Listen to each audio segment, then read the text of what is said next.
Subrayo esto porque en una primera etapa se carecía de estos elementos que hagan previsible la revocatoria y algunos hacían, los perdedores en algunos casos extremos, se convertían en el propio equipo de revocación del alcalde que recién había asumido.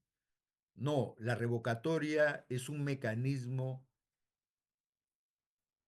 democrático, constitucional, para usarse de manera singular, de manera extraordinaria, cuando una autoridad, por consenso ciudadano, no está cumpliendo las expectativas de los vecinos, de los electores, en relación al cumplimiento de sus promesas electorales o al nivel de la gestión. Entonces, eh, la revocatoria tiene pues un curso que se desarrolla periódicamente y este año vamos a tener este proceso de revocatoria según el cronograma electoral que también les presentamos. Lámina anterior, por favor. La anterior. Aquí está. Aquí está el cronograma para el proceso de revocatoria que se cristaliza el 8 de junio de este año con la consulta popular de revocatoria. Se cumple todo un ciclo donde participan RENIEC con el padrón electoral, donde participa la OMPE con, con la parte logística y donde participa también los jurados electorales especiales en la administración y en el tema de la justicia electoral, ¿no? Tachas, exclusiones, impugnaciones que existen pueden plantearse ante este organismo en relación al proceso de consulta popular de revocatoria cuya fecha es el 8 de junio. Y este año también hay un hito importantísimo que el Jurado Nacional de Elecciones lo ha perfilado. Me parece muy bien lo que ha hecho el Jurado Nacional de Elecciones en prepublicar el cronograma electoral para las elecciones que se realizarán en abril del 2026. El cronograma electoral que empezará a partir del 12 de abril de este año, tiene pues un año de vigencia donde tienen que cumplirse escrupulosamente un conjunto de hitos. Siguiente lámina, por favor. Siguiente, siguiente.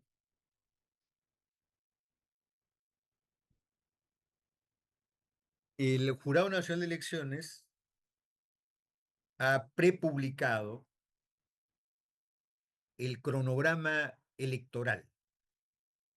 Creo que es bueno porque muchas veces simplemente se aprobaba, se legislaba y se publicaba ya el cronograma electoral. Ahora, para informar a la opinión pública, se ha prepublicado lo que sería el cronograma electoral. Y la opinión pública, los especialistas, los legisladores pueden hacer observaciones, recomendaciones, críticas, ¿no? Vivimos un sistema democrático, si este cronograma electoral garantiza la transparencia, garantiza un proceso electoral donde el Estado aparezca neutral, donde el Estado no se comprometa con ninguna fuerza política en particular y donde los organismos electorales cumplan pues el papel constitucional para la afirmación de la democracia en el Perú. Este es un proceso electoral inédito. Vamos a tener un proceso electoral inédito, ¿no? Porque la Constitución ha sido reformada y se ha introducido la bicameralidad. Y ese elemento nuevo va a constituir un desafío para los 25 millones de electores que tiene el Perú, ¿no? Va a ser un momento nuevo después de cerca de 35 años. Vamos a volver al sistema bicameral con el Senado. Y entonces vamos a tener un nuevo proceso electoral, inédito. Entonces vamos a ver qué se ha establecido en el cronograma electoral. ¿Por qué un año?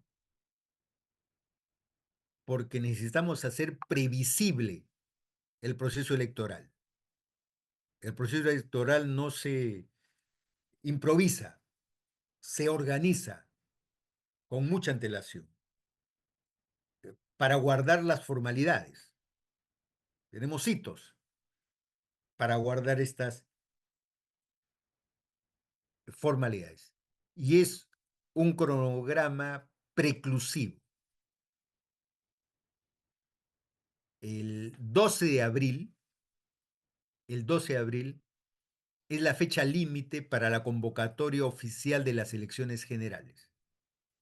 Las elecciones podrían ser convocadas antes del 12 de abril, pero históricamente, para hacer un cronograma electoral de un año, se ha convocado el 12 de abril, la fecha límite para la convocatoria. Y hay otro hito muy importante. Es el hito del 12 de mayo, donde es el último día para que las alianzas electorales completen su inscripción ante el registro de organizaciones políticas. ¿Por qué digo que esto es importante? Porque hasta el momento hay registradas en el ROC 41 organizaciones políticas. Es un récord que vamos a tener. Históricamente el Perú siempre ha tenido entre 15 y 20 partidos políticos que han concurrido a los procesos electorales. Ese es nuestro promedio desde 1980. Era calificado por todos como un sistema altamente fragmentado con 20 partidos políticos. Pero el día de hoy, algunos analistas califican que hemos pasado de un sistema altamente fragmentado a un sistema atomizado, porque podríamos tener hasta 50 partidos políticos, porque todavía el ROC está calificando a 10 partidos más que están en lista de espera. Entonces podríamos tener una cantidad grande de formaciones políticas. Y entonces eh, las alianzas electorales que están legisladas, que están reguladas, sería muy importante para evitar esta atomización que existe en nuestro sistema electoral. Pero para eso tienen que haber estímulos legales para que el mayor número de fuerzas políticas puedan coaligarse, puedan hacer alianzas. Esto es importante para una democracia, porque los electores, los electores necesitan que la democracia sea previsible, se sepa quién es de la izquierda, quién es de la derecha, quién representa al centro, de tal manera que no sientan confusión a la hora de votar. La democracia debe garantizar el voto informado, debe garantizar que escojas tú con la mayor libertad, pero también con el mayor conocimiento por quién vas a votar.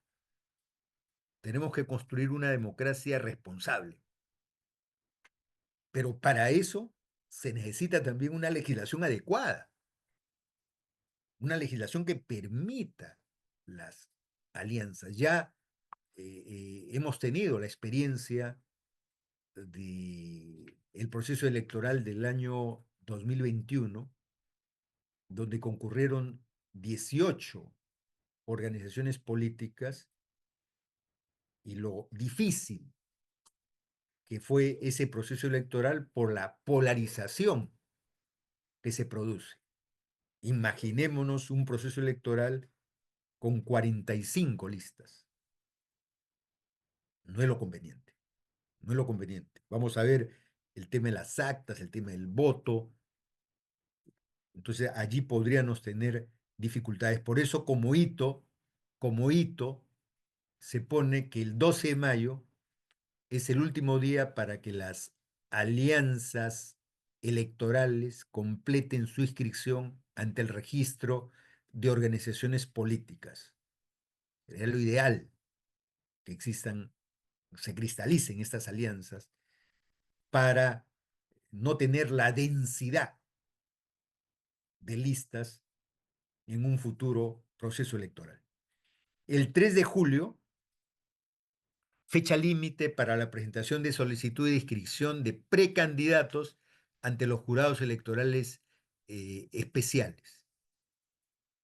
El año 2025 es un año electoral, ¿no? Porque los partidos propiamente, los que están registrados, adquieren una dinámica propia para inscribir a sus precandidatos de acuerdo a la legislación electoral, de acuerdo a los estatutos de los partidos y de acuerdo a los procedimientos electorales que por autonomía tiene cada partido.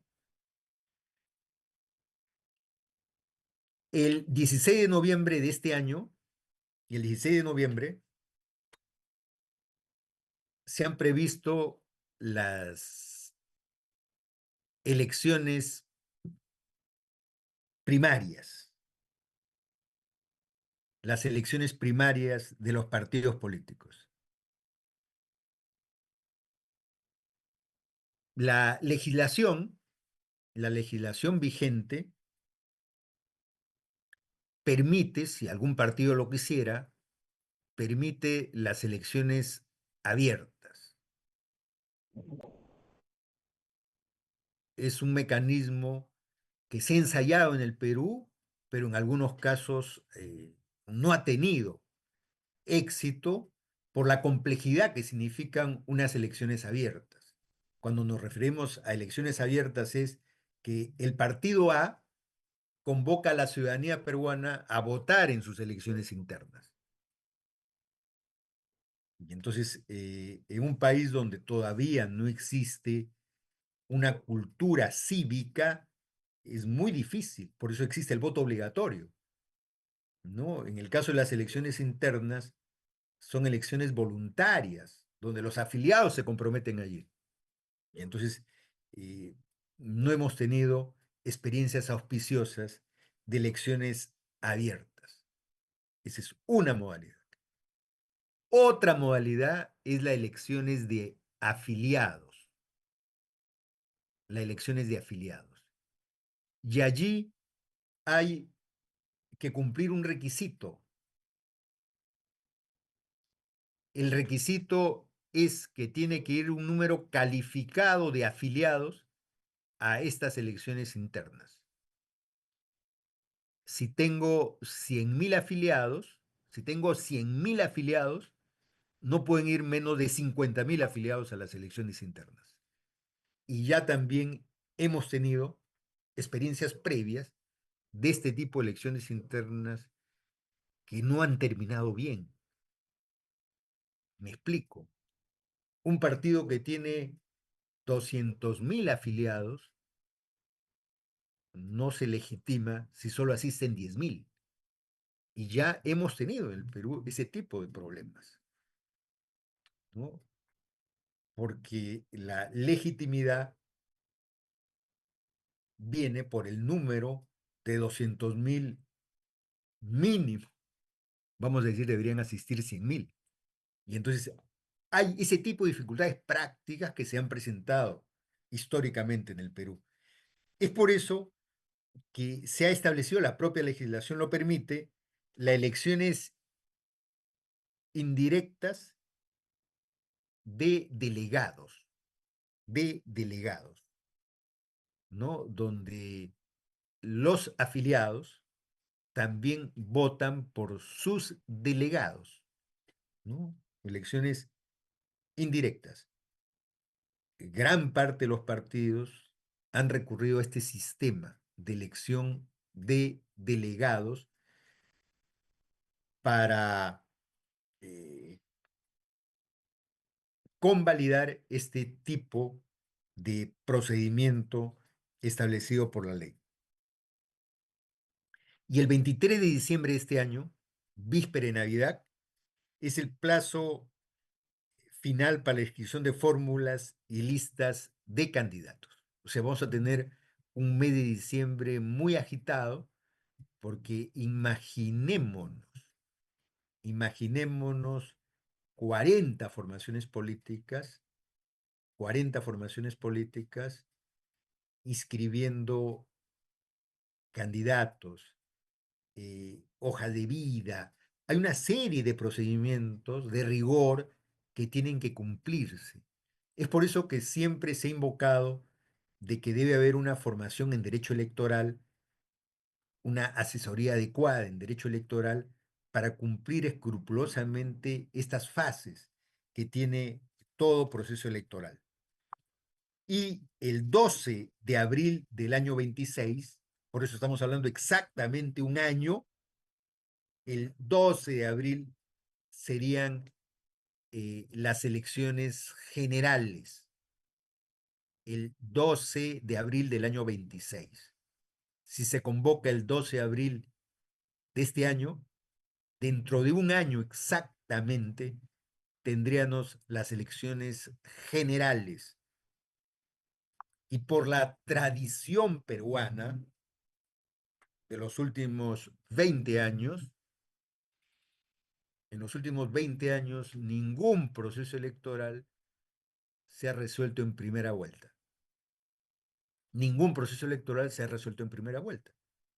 Y por eso necesitamos tener 30 días después de los resultados de la primera vuelta, si nadie supera el 50% en primera vuelta, tendríamos que tener la convocatoria a la segunda vuelta electoral, que es entre las dos primeras minorías, llamemos técnicamente, ¿no? Entre aquellas dos formaciones que se han acercado más al 50% es el proceso electoral de segunda vuelta. Entonces tenemos un cronograma electoral que tiene que cumplirse y la dificultad es que son procesos electorales simultáneos. Siguiente lámina.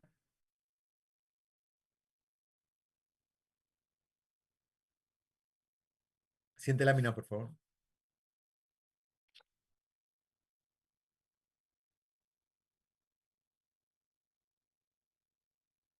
Mientras nos ponen la siguiente lámina, tenemos elecciones al Congreso Nacional, elegimos diputados y senadores, tenemos elección presidencial y elecciones al Parlamento andino. Hablamos de elecciones generales porque en una sola fecha elegimos al presidente de la República, elegimos al Poder Legislativo y elegimos al Parlamento andino, una instancia supranacional. Pero la característica es que necesitamos eh, que el elector esté informado de cómo va a ser el proceso electoral. Y van a haber boletas para el presidente de la República, el presidente de la República, al Ejecutivo, elegimos fórmulas, atención, atención, elegimos fórmulas. Yo he escuchado decir, yo no elegí a la presidenta actual. No, señor, sí la elegiste, porque elegiste una fórmula electoral. Elegimos fórmulas electorales. Elegimos una fórmula cerrada. Cuando votas para presidente, también estás votando para vicepresidente. Primer y segundo vicepresidente. Elegimos fórmulas electorales. Es por eso que es una elección. Y ocurre. A veces hay electores que solo votan por la fórmula presidencial y no votan por por el Congreso Nacional, porque son además en boletas separadas. Lo que ocurre es que en el Perú existe el voto de arrastre. Es por eso que muchas veces el voto de arrastre implica que voto por un partido A y voto en el Poder Legislativo para el partido B y voto en el Parlamento andino para el mismo partido. Y entonces es por eso que yo modestamente he sugerido que para fortalecer la democracia, lo ideal sería separar las elecciones presidenciales de las elecciones para el poder legislativo, que sería ideal. De esa manera los electores tomarían plena conciencia del poder de su voto y que están votando por un ejecutivo y están votando por un poder legislativo que tienen constitucionalmente la misma fuerza, la misma envergadura, la misma importancia, ¿no? Por eso yo siempre he sostenido que estas elecciones deberían ser en fechas separadas,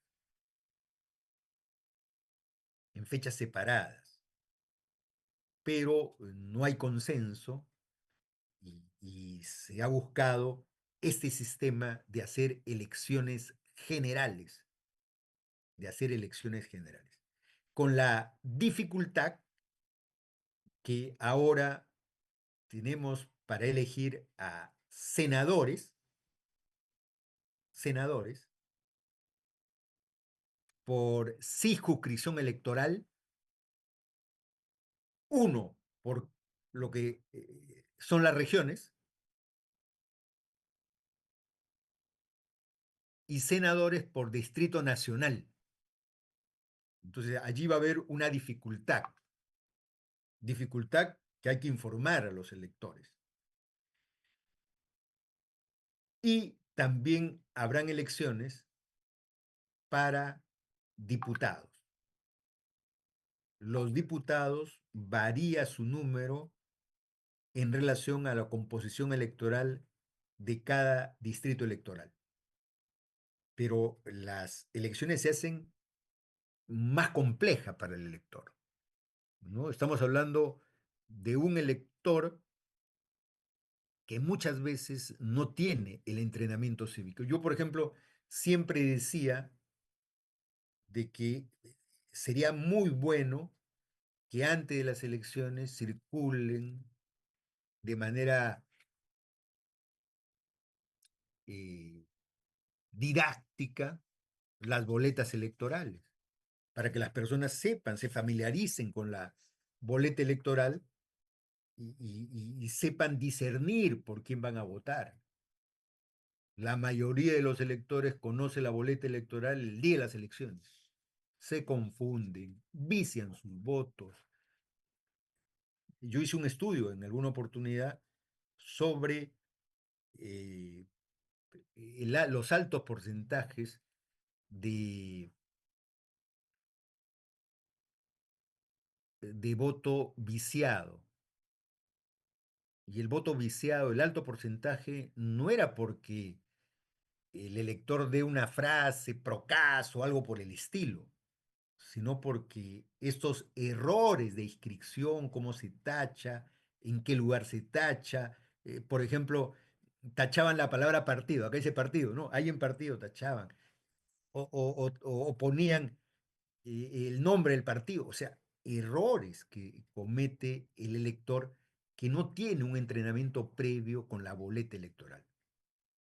Me reparaban y me decían, no, pero eso se puede prestar a la falsificación de boletas, se puede prestar. Sí, pero hay que educar a los electores, hay que educar a los electores. Hoy mismo eh, nosotros nos sentimos con estas elecciones a la Cámara de Senadores y Diputados, nos sentimos que tenemos que estudiar mejor, con más precisión, la legislación que se ha dado sobre esta reforma que se ha hecho a la Constitución en relación a la bicameralidad. Y tenemos otra elección que también pasa a veces subestimada, desapercibida, que es la elección al Parlamento andino. ¿Mm? Elegimos también representantes supranacionales en 5 países. Elegimos a nuestros representantes que forman una cámara en Bogotá de una instancia eh, supranacional que busca compatibilizar la legislación de nuestros países. ¿No? Tenemos también una instancia supranacional copiando el modelo europeo de establecer un parlamento regional que compatibilice, ¿no? Por ejemplo, tenemos hoy día el pasaporte andino, ¿no? No tenemos el pasaporte peruano, sino tenemos un pasaporte andino. Es el mismo pasaporte que tienen los colombianos, los ecuatorianos, los bolivianos, ¿no? Estamos compatibilizados en relación a este tema de migración legal. Entonces, hay pues toda una eh, problemas inéditos que van a presentar estas elecciones, que yo lo resumo de la siguiente manera. ¿Cuáles son los desafíos electorales que tenemos? Siguiente lámina, por favor.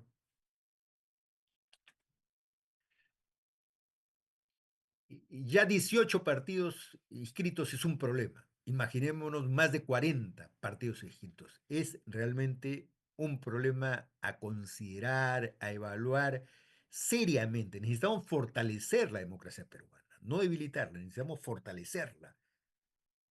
No sé si la densidad de partidos fortalece, pero allí hay un primer gran problema de educación electoral.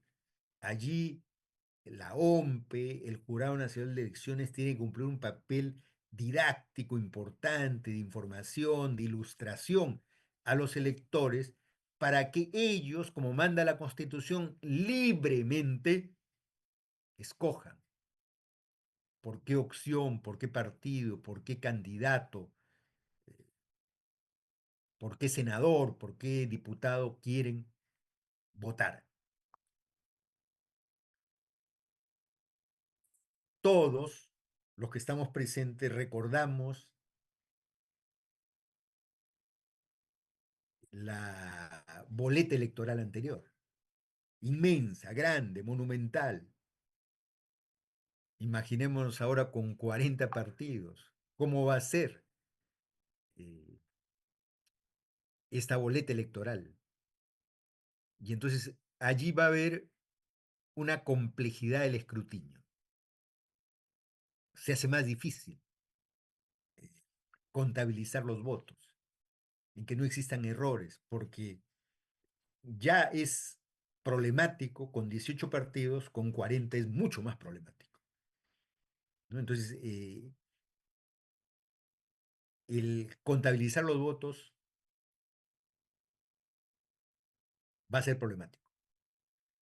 Yo creo que el Jurado Nacional de Elecciones tiene que darle una calculadora a toda mesa electoral, ¿no? Para resolver los problemas matemáticos que se van a dar en todas las mesas electorales, ¿no? La democracia finalmente, como decía Borges, es un hecho matemático.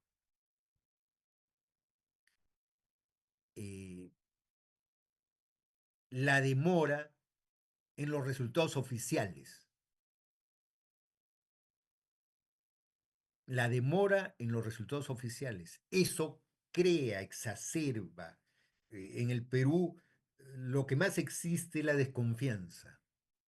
Y entonces lo ideal sería tener resultados oportunos en los momentos adecuados. Y tenemos un problema adicional que se dio en las últimas elecciones.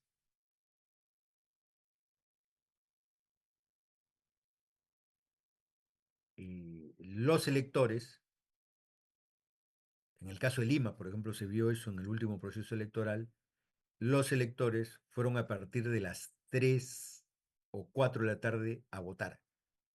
Y eso hace que la jornada electoral se extienda, ¿no? Se extienda en nuestro modelo. Todos los que están en el colegio tienen derecho a votar. Y entonces los colegios se llenan en la hora última, cuando lo ideal sería que escalonada y progresivamente los electores depositen y podamos finalizar, como lo establece la legislación, entre 8 de la mañana y 4 de la tarde. ¿Por qué? Y esto lo pongo como un tema que hay que resolver inteligentemente. Está permitido también por ley que las encuestas privadas se hagan públicos a partir de las 4 de la tarde de ese proceso electoral. Pero, ¿cuál es el problema? ¿Cuál es el problema? El problema es que hay una garantía del proceso electoral, la libertad electoral. Es por eso que hay veda informativa, veda de propaganda. Nadie puede decir quién va a ganar, porque eso es indirectamente influir sobre el elector. Y el elector debe estar libre para que vote por quien mejor considere. Pero ¿qué ocurre con los 3 o 4 millones de electores que todavía están en las cámaras electorales, en los colegios electorales, cuando el flash electoral ya salió a las 4 de la tarde? Y hay todavía 3 millones de electores que todavía están votando, porque votan hasta las 7, 8 de la noche. Y entonces hay un problema ahí. Yo creo que hay que resolver ese problema. O sea, los resultados, el flash electoral crea problemas, crea problemas. En las últimas elecciones generales, el flash electoral dijo, ganó A, y los resultados oficiales dijeron ganó B. Y entonces ahí vienen los conflictos. Pero el conflicto es porque todavía hay electores que están sufragando cuando se ha dado el flash electoral. Y eso es incongruente en un modelo que busca guardar la neutralidad y garantizar la libertad electoral. Escoge libremente, sin que nadie influya por ti. Si yo voy a votar por el partido X y el Flash dice que ha ganado el partido A, eso influye conmigo, puede hacer que modifique mi opinión. Eso tiene que garantizarse en esta legislación electoral. Por eso yo abogo también porque extendamos el voto electrónico, extendamos el voto electrónico. Y es hora, por ejemplo, en esos departamentos donde las poblaciones no se pueden reunir, quede escrito, ahí debería haber voto electrónico. Ya se ha aprobado con todo éxito el voto electrónico en el Perú. Se ha aprobado con todo éxito. ¿no? De manera piloto se han hecho elecciones con voto electrónico, donde ha participado 1 millón de electores y el resultado ha estado dado con exactitud a las 5 de la tarde, sin ninguna discusión. Pero todavía somos muy conservadores en relación al voto electrónico, somos muy desconfiados en relación al voto electrónico. En Brasil, que tiene una democracia de 170 millones de electores, en Brasil votan los jóvenes de 16 años, hay voto electrónico total, total, todos votan electrónicamente. En Brasil, nadie cuestionó el voto electrónico y los resultados salen en horas oportunas y rápidas. Los que hemos tenido la experiencia del voto electrónico, nos damos cuenta que es rápido, es ágil y nos garantiza un resultado en hora oportuna. En nuestro caso, uno de los grandes problemas que tenemos son los resultados electorales, porque el voto en el extranjero, el voto en el extranjero, hay cambios horarios, tienen que venir físicamente el voto, las actas electorales físicamente, y ya el día de hoy estamos pues en el mundo virtual. Yo siempre he recomendado que deberíamos hacer el voto electrónico no presencial para los peruanos que residen en el exterior, por ejemplo, en Estados Unidos. En Estados Unidos, de una gran colonia de peruanos, y se localiza físicamente el voto presencial en determinadas ciudades, pero Estados Unidos es un país continente inmenso. Y entonces hay peruanos en todos los estados, pero muchos no pueden votar porque todavía seguimos yendo al voto físico presencial, ¿no? Entonces, creo que hay que buscar resolver el día de hoy con las tecnologías estos problemas que se presentan ante nuestra realidad. Y estos son, creo, los retos que tiene el sistema electoral, el Jurado Nacional de Elecciones, que busca de buena fe, en los mejores términos, hacer pues que el proceso electoral sea con garantías, se respete la voluntad de los electores y esto se traduzca matemáticamente en las representaciones parlamentarias y en el Poder Ejecutivo.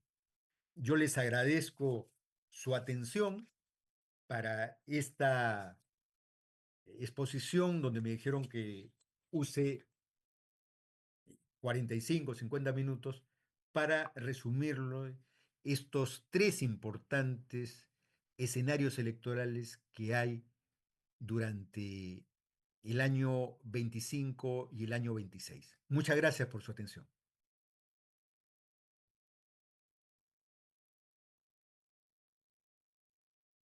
Apreciado doctor Raúl Chanamé Orbe, muchísimas gracias por contribuir a la formación electoral de todos los que estamos ahora participando en esta sesión, pues prácticamente 400 participantes, que nos llevamos un gran aprendizaje, ¿no? Con esta presentación tan generosa y tan didáctica de de estos tres momentos electorales importantes que nos ha descrito durante estos minutos. Pues es increíble la cantidad de preguntas que tenemos y hemos de alguna manera hecho un esfuerzo por sintetizar algunas de las más importantes preguntas para cada uno de los bloques temáticos que usted ha abordado. En relación a las elecciones municipales complementarias, muchos de nuestros participantes se preguntan por esta serie continua de elecciones municipales 2023, 2024 y ahora 2025, y se preguntan sobre las alternativas que podrían ensayarse para para evitar esta situación, además que es tan peculiar en Pion y Ninabamba, distritos de Cajamarca. De alguna manera, pues le piden una reflexión sobre este particular fenómeno de la vida electoral que está aconteciendo en estos distritos. En cuanto al tema de la consulta popular de revocatorias, que pues va a llevar a muchos ciudadanos a este ejercicio del derecho de control sobre las autoridades electas, las preguntas están orientadas sobre todo a saber las causales por las que darían inicio, si hay causales, si hay algunas causales específicas que dan inicio a la recolección de firmas, y si este mecanismo se debería aplicar también para los representantes del Parlamento.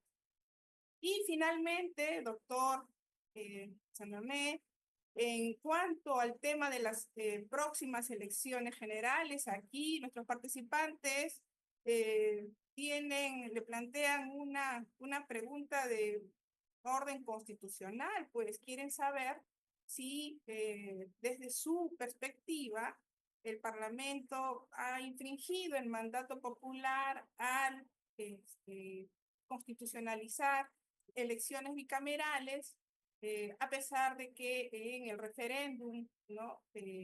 Reciente, previo, la población dijo no a las elecciones, a la composición bicameral del Congreso. Y también sobre las elecciones generales, que le piden una reflexión adicional sobre este escenario multipartidario tan amplio y tal vez unos consejos prácticos ya, ¿no? de cómo pueden hacer los electores para desde ya ir preparándose para un voto responsable. Y finalmente, también nuestros participantes, respecto de las elecciones generales, pues le piden una reflexión final sobre el rol de los jurados electorales especiales y cómo no, en general este rol tan importante de la justicia electoral, del cual es parte del Pleno del Jurado Nacional de Elecciones, pues la preside. Esas serían las inquietudes, estimado doctor Chanamé, y le cedo la palabra para su respuesta y palabras finales con nuestros participantes.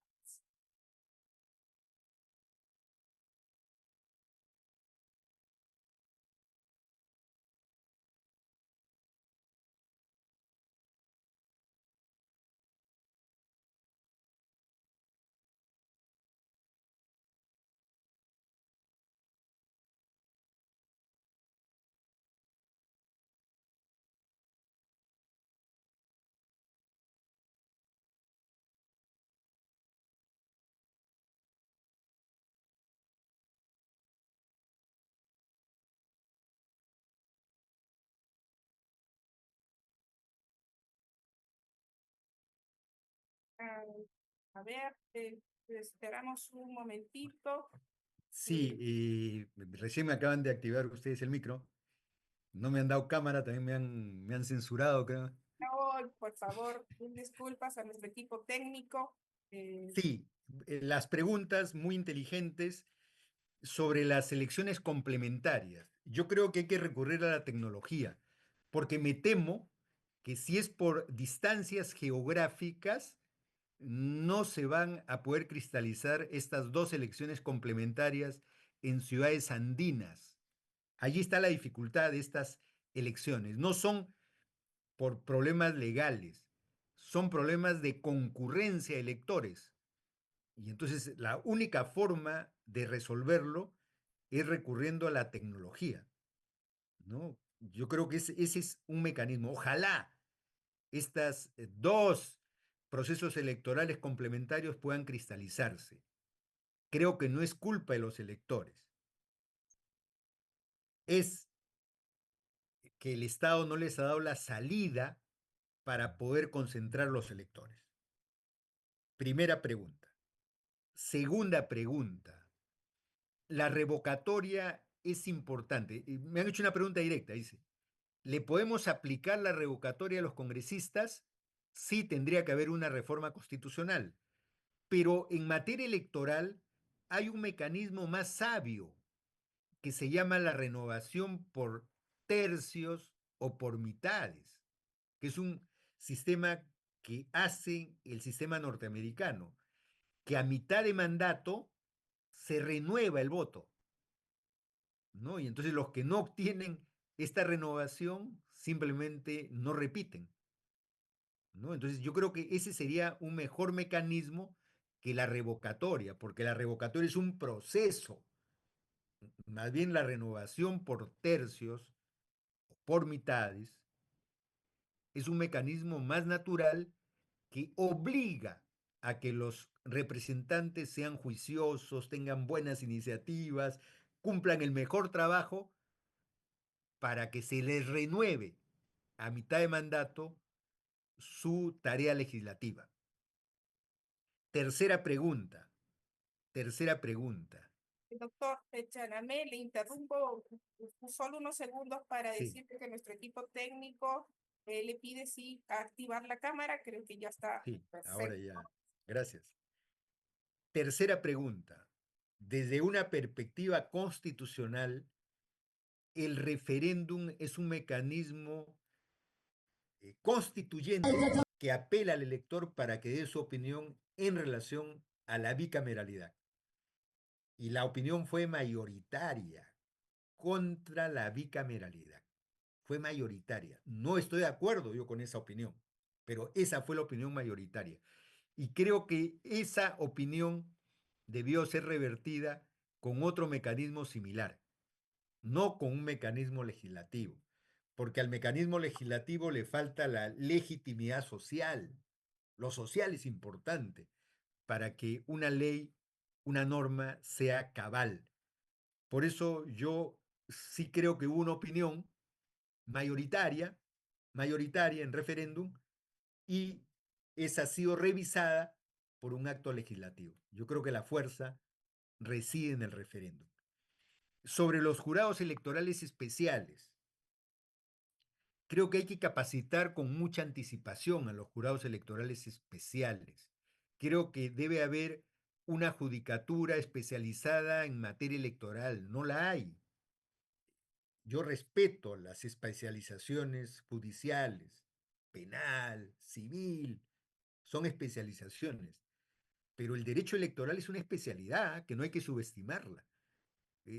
Hay 32 normas electorales, hay que estudiar las normas electorales. Y entonces un juez, eh, a veces de manera súbita, es designado a un jurado electoral especial.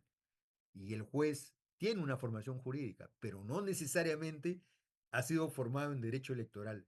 Por eso nosotros recomendábamos que exista una especialidad que es el derecho electoral en la judicatura. Hay que capacitar a los jueces permanentemente para que resuelvan, usando la constitución y la legislación electoral, controversias electorales. Pero para eso se requiere una especialización y una preparación. Con eso creo haber satisfecho el conjunto de preguntas que se me han formulado. Les agradezco la atención y felicito al Jurado Nacional de Elecciones por esta iniciativa académica. Muchas gracias. Muchas gracias, doctor. De parte de la Escuela Electoral y de Gobernabilidad, agradecemos su participación y la de todos y todas las personas, de todas las personas que hoy día nos han acompañado. Y bueno, les invitamos a seguir acompañándonos en los próximos eventos. De hecho, la próxima conferencia se denomina Estándares Internacionales de los Procesos Electorales y será el día 26 de marzo. Los invitamos a participar. Y también les recordamos y les pedimos completar la encuesta de satisfacción que se abrirá al finalizar la sesión, que es muy importante para que el Jurado Nacional de Elecciones, a través de la Escuela Electoral y de Gobernabilidad, siga brindando y mejorando y perfeccionando estos espacios de reflexión académica que son tan importantes para fortalecer nuestra cultura democrática y, por tanto, la democracia y poder avanzar a procesos electorales cada vez más transparentes, más inclusivos, más democráticos. Muchas gracias nuevamente a todos. Muy buenas tardes.